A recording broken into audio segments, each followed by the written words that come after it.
Hello students, video शुरू करने से पहले प्लीज चैनल को लाइक, शेयर और सब्सक्राइब जरूर करें। एक इम्पॉर्टेंट इन्फॉर्मेशन, अगर आपको इस वीडियो के नोट्स चाहिए तो डिस्क्रिप्शन बॉक्स में दिया गया डाउनलोड लिंक चेक करें। Thank you. चलिए शुरू करते हैं। इस वीडियो में हम पढ़ेंगे MPCE 22 assessment in counselling and guidance के प्रीवियस ईयर और most important questions with answers. ये क्वेश्चंस आपके एग्जाम के लिए बहुत इम्पोर्टेंट है। अगर आपने ये अच्छे से कर लिए तो एग्जाम निकलना पक्का है। Let's begin. Question 5, differentiate between psychological assessment and psychological testing. Question explanation. इस क्वेश्चन में हमें साइकोलॉजिकल असेसमेंट और साइकोलॉजिकल टेस्टिंग के बीच का फर्क समझाना है। हमें दोनों के मीनिंग, पर्पस, प्रोसेस और यूज एक्सप्लेन करने हैं और एग्जाम्पल्स के थ्रू डिफरेंस क्लियर करना है। आंसर। इंट्रोडक्शन। साइकोलॉजिकल असेसमेंट और साइकोलॉजिकल टेस्टिंग साइकोलॉजी के फील्ड के दो इंपॉर्टेंट टूल्स हैं। दोनों का एम होता है किसी व्यक्ति के बिहेवियर, सोच और इमोशनल कंडीशन को समझना। लेकिन टेस्टिंग एक नैरो प्रोसेस है जिसमें स्टैंडर्ड टेस्ट्स यूज होते हैं, जबकि असेसमेंट एक ब्रॉड प्रोसेस है जिसमें इंटरव्यू, ऑब्जर्वेशन और टेस्ट रिजल्ट्स सब इंक्लूड होते हैं। काउंसलर इन दोनों का यूज क्लाइंट को समझने के लिए करता है। Main body. 1. Meaning of psychological testing. Definition. Psychological testing एक सिस्टमैटिक प्रोसेस है जिसमें स्टैंडर्डाइज्ड टूल्स का यूज करके इंटेलिजेंस, एप्टीट्यूड या पर्सनैलिटी जैसे ट्रेट्स मेजर किए जाते हैं। इसमें स्कोरिंग और एडमिनिस्ट्रेशन फिक्स होती है। एग्जाम्पल, IQ टेस्ट या MMPI, Minnesota multiphasic personality inventory, psychological tests के एग्जाम्पल है। ये मेनली न्यूमेरिकल डेटा देता है, जैसे स्कोर या percentile. 2. Meaning of psychological assessment. Definition. Psychological assessment एक होलिस्टिक प्रोसेस है जिसमें अलग अलग सोर्सेस से डेटा कलेक्ट और इंटरप्रेट किया जाता है, जैसे टेस्ट रिजल्ट्स, इंटरव्यूज, ऑब्जर्वेशन और केस हिस्ट्री। इसका एम होता है पर्सन को पूरी तरह समझना, उनके थॉट्स, इमोशंस और बैकग्राउंड के कॉन्टेक्स्ट में। एग्जाम्पल, अगर एक स्टूडेंट का एकेडमिक परफॉर्मेंस लो है तो काउंसलर टेस्ट के साथ उसके टीचर और पेरेंट्स से भी बात करता है। ये असेसमेंट है। 3. Relationship between assessment and testing. Psychological testing assessment का एक पार्ट होता है। असेसमेंट एक फुल प्रोसेस है जिसमें बैकग्राउंड इंफॉर्मेशन, इंटरव्यूज और टेस्ट सब इंक्लूड होते हैं। टेस्टिंग के नंबर्स को मीनिंगफुल बनाना असेसमेंट का काम है। एग्जाम्पल, अगर किसी क्लाइंट का IQ स्कोर लो आए तो असेसमेंट से पता चलेगा कि रीजन स्ट्रेस है, मोटिवेशन की कमी है या रियल इंटेलेक्चुअल प्रॉब्लम है। 4. Applications in counselling and guidance. Education. Test से स्टूडेंट का एप्टीट्यूड पता चलता है, असेसमेंट से उसके लर्निंग इश्यूज समझ आते हैं। Clinical field. टेस्ट से एंजाइटी या डिप्रेशन पता लगता है, असेसमेंट से उसका कॉज और ट्रीटमेंट अप्रोच समझ आता है। Career counselling. टेस्ट एप्टीट्यूड बताते हैं, असेसमेंट इंटरेस्ट्स और एनवायरनमेंट के फिट को समझाता है। कंक्लूजन। तो सिंपल शब्दों में, साइकोलॉजिकल टेस्टिंग एक लिमिटेड प्रोसेस है जो स्कोर्स देता है, जबकि असेसमेंट एक कॉम्प्रिहेंसिव प्रोसेस है जो पूरे पर्सन को समझता है। काउंसलिंग और गाइडेंस में दोनों का उस बहुत जरूरी है। टेस्टिंग डेटा देती है और असेसमेंट उस डाटा को मीनिंग देती है। If you need the notes of this video, there is a download link in the description box. Be sure to check it out. Thank you. Let's see the next question. Question 6. Describe the 5 types of mindsets and the respective strategies to deal with client to improve the relationship between client and counselor. Question explanation. इस question में हमें client के 5 अलग अलग mindsets बताने हैं जो counselling के दौरान काउंसलर को मिलते हैं। साथ ही हमें यह भी लिखना है कि काउंसलर इन माइंडसेट्स के साथ कैसे डील करे ताकि रिलेशनशिप हेल्दी और इफेक्टिव रहे। आंसर। इंट्रोडक्शन। काउंसलिंग में क्लाइंट का माइंडसेट समझना बहुत जरूरी होता है क्योंकि वही तय करता है कि क्लाइंट काउंसलिंग प्रोसेस को कैसे देखता है। माइंडसेट का मतलब होता है सोचने का तरीका या एटीट्यूड। हर क्लाइंट अलग सोच और बिलीफ सिस्टम लेकर आता है। काउंसलर का काम होता है इन माइंडसेट्स को पहचानना और उनके हिसाब से अपनी स्ट्रैटेजी बनाना। जब काउंसलर क्लाइंट के थिंकिंग पैटर्न के हिसाब से अप्रोच करता है तो रिलेशनशिप स्ट्रॉन्ग होती है और प्रोग्रेस तेजी से होती है। Main body. 1. रेजिस्टेंट माइंडसेट, विरोध भावना वाला माइंडसेट। ऐसे क्लाइंट्स काउंसलिंग में जबरदस्ती आते हैं, जैसे पेरेंट्स, स्कूल या बॉस के कहने पर। ये लोग काउंसलर की बात को रिजेक्ट करते हैं। स्ट्रैटेजीज। सबसे पहले ट्रस्ट और रैपो बनाइए। कॉन्फ्रंटेशन मत कीजिए, लिसनिंग और एम्पैथी दिखाइए। धीरे धीरे उन्हें समझाइए कि काउंसलिंग उनके फायदे के लिए है। छोटी छोटी बातों से शुरुआत कराइए ताकि कंफर्ट बढ़े। एग्जाम्पल, एक स्टूडेंट जो पेरेंट्स के कहने पर काउंसलिंग आया हो, उसके साथ काउंसलर को पहले ट्रस्ट बनाना चाहिए, एडवाइस देने की जल्दी नहीं। 2. डिपेंडेंट माइंडसेट, निर्भर सोच वाले क्लाइंट्स। ये क्लाइंट्स हर बात में काउंसलर से डायरेक्शन चाहते हैं। उन्हें लगता है काउंसलर के पास सब आंसर्स है। स्ट्रैटेजीज, उन्हें सेल्फ कॉन्फिडेंस और इंडिपेंडेंस सिखाए। उनसे डिसीजन मेकिंग एक्सरसाइजेस कराइए। जब वो खुद से सोचने लगे तो उनके एफर्ट्स को अप्रिशिएट कीजिए। एग्जाम्पल, अगर क्लाइंट पूछे मैं क्या करूं, तो काउंसलर उन्हें अपने ऑप्शंस एक्सप्लोर करने के लिए मोटिवेट करे। 3. मैनिपुलेटिव माइंडसेट, छलक सोच वाले क्लाइंट्स। ये क्लाइंट्स अपने फायदे के लिए सिचुएशन को कंट्रोल करने की कोशिश करते हैं। कभी प्रॉब्लम को बड़ा दिखाते हैं, कभी छुपाते हैं। स्ट्रैटेजीज, प्रोफेशनल बाउंड्रीज मेंटेन कीजिए। असेसमेंट टूल्स का यूज करके फैक्ट्स वेरीफाई कीजिए। इमोशनल ट्रैप में मत आइए, फोकस काउंसलिंग गोल्स पर रखिए। एग्जाम्पल, अगर कोई क्लाइंट ज्यादा सिंपैथी चाह रहा हो तो काउंसलर को कामली सुनना चाहिए पर गोल से भटकना नहीं चाहिए। 4. डिस्ट्रस्टफुल माइंडसेट, अविश्वासी सोच वाले क्लाइंट्स। इन्हें काउंसलर पर भरोसा नहीं होता। कॉन्फिडेंशियलिटी का डर होता है, इसलिए ये खुलकर बात नहीं करते। स्ट्रैटेजीज, कॉन्फिडेंशियलिटी और एथिक्स क्लियर कीजिए। कंसिस्टेंसी और रिस्पेक्ट से ट्रस्ट बनाइए। उन्हें अपनी पेस पर बात करने दीजिए। एग्जाम्पल, अगर क्लाइंट अपनी पर्सनल बातें नहीं बताना चाहता तो काउंसलर को पेशेंस से काम लेना चाहिए और सेफ एनवायरनमेंट बनाना चाहिए। 5. मोटिवेटेड माइंडसेट, प्रेरित या ग्रोथ ओरिएंटेड क्लाइंट्स। ये क्लाइंट्स पॉजिटिव होते हैं और अपनी प्रॉब्लम्स पर एक्टिवली काम करना चाहते हैं। स्ट्रैटेजीज, गोल सेटिंग करके उनकी एनर्जी को डायरेक्शन दीजिए। फीडबैक और प्रोग्रेस ट्रैकिंग करते रहिए। उन्हें अपनी ग्रोथ के लिए रिस्पॉन्सिबल बनाइए। एग्जाम्पल, एक स्टूडेंट जो अपने स्टडी हैबिट्स इंप्रूव करना चाहता है, उसके साथ बिहेवियरल टेक्निक्स का यूज किया जा सकता है। कंक्लूजन, हर क्लाइंट का माइंडसेट अलग होता है और काउंसलर को उसके हिसाब से अपनी स्ट्रैटेजी बदलनी पड़ती है। जब काउंसलर एम्पैथी, फ्लेक्सिबिलिटी और अंडरस्टैंडिंग के साथ काम करता है तो ट्रस्ट और कम्युनिकेशन दोनों इंप्रूव होते हैं। इससे क्लाइंट अपने चेंज प्रोसेस में एक्टिव बन जाता है और काउंसलिंग इफेक्टिव होती है। अगर आपको इस वीडियो के नोट्स चाहिए तो डिस्क्रिप्शन बॉक्स में दिए गए डाउनलोड लिंक को जरूर चेक करें। Thank you. Let's see the next question. Question 7. Describe mental status examination used to obtain information about client's level of functioning.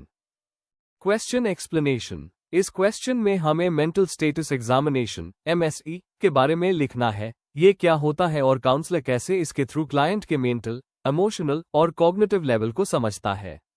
हमें MSE के मैं पार्ट्स जैसे appearance, behaviour, mood, thought process, perception और cognition को explain करना है और बताना है कि ये काउंसलिंग और डायग्नोसिस में कैसे मदद करता है। Answer. Introduction. Mental status examination (MSE) एक स्ट्रक्चर्ड मेथड है जिससे काउंसलर या साइकोलॉजिस्ट क्लाइंट के प्रेजेंट मेंटल कंडीशन को एसेस करता है। ये एक इंपॉर्टेंट पार्ट है साइकोलॉजिकल इवैल्यूएशन का। MSE से हमें क्लाइंट के थिंकिंग पैटर्न, इमोशनल स्टेट और बिहेवियर के बारे में क्लियर पिक्चर मिलता है। इससे डायग्नोसिस और थेरेपी प्लानिंग दोनों में मदद मिलती है। Main body. 1. Meaning and purpose of mental status examination. MSE एक तरह का माइंड का फिजिकल चेकअप है जहां प्रोफेशनल क्लाइंट के दिमाग और इमोशंस को इवैल्यूएट करता है। ये क्लाइंट के appearance, attitude, mood, speech, thought और कॉग्निशन को एसेस करता है। इसका मेन पर्पस होता है क्लाइंट के मेंटल और इमोशनल फंक्शनिंग को समझना। MSE से काउंसलर आइडेंटिफाई करता है कि क्लाइंट डिप्रेशन, एंजाइटी, साइकोसिस या डिमेंशिया जैसे डिसऑर्डर से सफर कर रहा है या नहीं। इससे एक क्लिनिकल इंप्रेशन बनता है जिससे काउंसलर प्रॉपर ट्रीटमेंट डिसाइड करता है। 2. Components of mental status examination. A. Appearance and behaviour. Counsellor client के ड्रेसिंग, पोस्चर, ग्रूमिंग और फेशियल एक्सप्रेशन ऑब्जर्व करता है। बिहेवियर जैसे आई कॉन्टैक्ट, गेस्चर्स, मूवमेंट और कोऑपरेशन भी नोट किया जाता है। एग्जाम्पल, डिप्रेस्ड क्लाइंट डुल और विथड्रॉन होता है जबकि मैनिक क्लाइंट हाइपरएक्टिव दिखता है। B. Mood and affect. Mood मतलब क्लाइंट का overall emotional state, sad, anxious, happy. Affect मतलब मूड का विजिबल एक्सप्रेशन, जैसे फेस, वॉइस या गेस्चर्स। काउंसलर देखता है कि अफेक्ट मूड के साथ मैच करता है या नहीं। एग्जाम्पल, अगर क्लाइंट बोलता है मैं ठीक हूं लेकिन एक्सप्रेशन साद है, तो अफेक्ट इनकॉन्ग्रुएंट है। See, speech and thought process. Speech को रेट, टोन और क्लैरिटी के हिसाब से एवैल्यूएट किया जाता है। प्रेशर्ड स्पीच मेनिया में और स्लो स्पीच डिप्रेशन में मिलती है। थॉट प्रोसेस देखा जाता है कि लॉजिकल है या डिसऑर्गेनाइज्ड। थॉट कंटेंट में डिल्यूजन्स, ऑब्सेशंस या सुसाइडल आइडियाज चेक किए जाते हैं। D, perception. यह पार्ट क्लाइंट के सेंसरी एक्सपीरियंसेस से रिलेटेड होता है। हेलुसिनेशंस, इमेजिनरी वॉइसेस या विजुअल्स और इल्यूजन्स, गलत perception of real things, check किए जाते हैं। एग्जाम्पल, अगर क्लाइंट ऐसी आवाज सुन रहा है जो रियल नहीं है, तो यह ऑडिटरी हेलुसिनेशन है। E, cognition. कॉग्निशन में orientation, time, place, person, memory, attention और इंटेलिजेंस चेक की जाती है। सिंपल टेस्ट जैसे नंबर रिकॉल या सीरियल 7 यूज किए जाते हैं। पुअर कंसंट्रेशन या मेमोरी लॉस डिमेंशिया या एंजाइटी का साइन हो सकता है। F, insight and judgement. Insight मतलब क्लाइंट को अपनी प्रॉब्लम का अवेयरनेस है या नहीं। जजमेंट मतलब सही डिसीजन लेने की कैपेसिटी। एग्जाम्पल, साइकोटिक पेशेंट को अपनी इलनेस का इंसाइट नहीं होता। 3, application and importance of MSE in counselling. MSE से काउंसलर को क्लाइंट के ओवरऑल मेंटल स्टेट का डिटेल्ड पिक्चर मिलता है। यह सुसाइड रिस्क या साइकोसिस जैसी इमरजेंसी सिचुएशंस आइडेंटिफाई करने में मदद करता है। काउंसलर इस इंफॉर्मेशन को डायग्नोसिस और ट्रीटमेंट प्लान बनाते वक्त यूज करता है। एमएसई एक बेसलाइन डेटा देता है जिससे क्लाइंट के प्रोग्रेस को ट्रैक किया जा सकता है।